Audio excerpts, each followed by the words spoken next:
ఇప్పుడు విషయం ఏంటంటే ఎవిడెన్సెస్ ఉన్నాయి.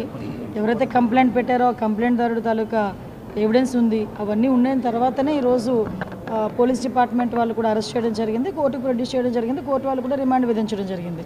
ఈరోజు అతను ఏ వాదైతే వాదించుకున్నారనుకుంటున్నారో ఆయన వాదించుకుంటున్నారు. అదంతా అనవసరం.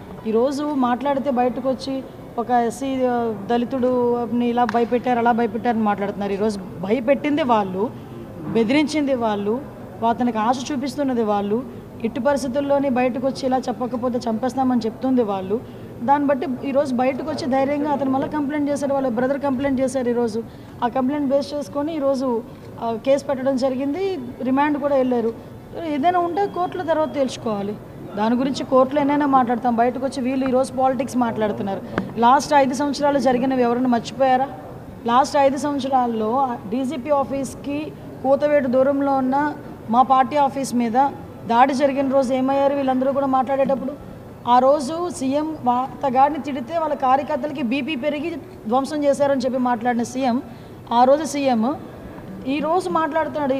ఏదో అంటారు కదా, నీతి కబుర్లు దయ్యాలు వేదాలు వల్లించినట్టు మాట్లాడుతున్నాడు. ఈరోజు ఆ రోజు బీపీ పెరిగితేనే మా కార్యాలయాలు వచ్చి బదలగొట్టారని మాట్లాడుతున్నారు. మేము ఈరోజు అటువంటి ఆ కేసులన్నింటినీ కేసులన్నీ ఉన్నాయి, నడుస్తున్నాయి. ఆ రోజు కేసులు పెట్టారు, నడుస్తున్నాయి. వాటన్నిటి మీద ఈరోజు న్యాయ విచారణ జరుగుతోంది. కుట్రలో భాగంగానే ఇరికించారు. ఏంటి కుట్ర? తీసుకొచ్చి పోలీసులే కావాలని ప్రభుత్వం దీనికి అనుకున్నారు. పోలీసులకి ఏంటి అవసరం? ఈరోజు సత్యవర్ధన్ వాళ్ళ బ్రదర్ వచ్చి కంప్లైంట్ పెట్టాడు, నాకు న్యాయం జరగాలి, మా అన్నని ఇలా బెదిరించారు, కిడ్నాప్ చేశారని చెప్పి. సో దాని మీద పోలీసులు యాక్షన్ తీసుకోవాలి కాబట్టి పోలీసులు యాక్షన్ తీసుకున్నారు. దానికి సంబంధించి కోర్టులో ప్రొడ్యూస్ చేశారు, ఎవిడెన్సెస్ అన్ని ప్రొడ్యూస్ చేశారు. దాని మీద రిమాండ్ విధించింది కోర్టు.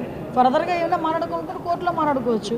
కానీ నేనేమంటానంటే ఇవన్నీ జరుగుతున్న నేపథ్యంలో బయటకు వచ్చి మాజీ సీఎం ఈ పులివెందుల ఎమ్మెల్యే బయటకు వచ్చి ఆయన తెగ బాధపడిపోతూ మాట్లాడుతూ ఉంటే 5 సంవత్సరాలు ఆ బాధ ఏమైపోయింది? లాస్ట్ 5 సంవత్సరాలు అన్ని పార్టీ కార్యాలయాల మీద దాడులు చేశారు, మా మీద దాడులు చేశారు, మా మీద అబద్ధపు కేసులు పెట్టారు. మేము నిజంగా రివెంజే తీర్చుకోవాలి అనుకుంటే 7 నెలలు ఎందుకు ఆగుతాం? ఈరోజు వరకు ఎన్నెన్నో మాట్లాడిన వాళ్ళు అందరూ కూడా రోడ్ల మీదకి వచ్చి బాగానే మాట్లాడుతున్నారు కదా. మేము వాళ్ళ మీద ఏం కక్ష సాధింపు ఏం చేయలేదే. అతను సత్యవర్ధన్ తమ్ముడు కేసు పెట్టాడు, ఆ కేసుని బేస్ చేసుకొని ఈరోజు వంశీ గారిని అరెస్ట్ చేయాల్సి వచ్చింది.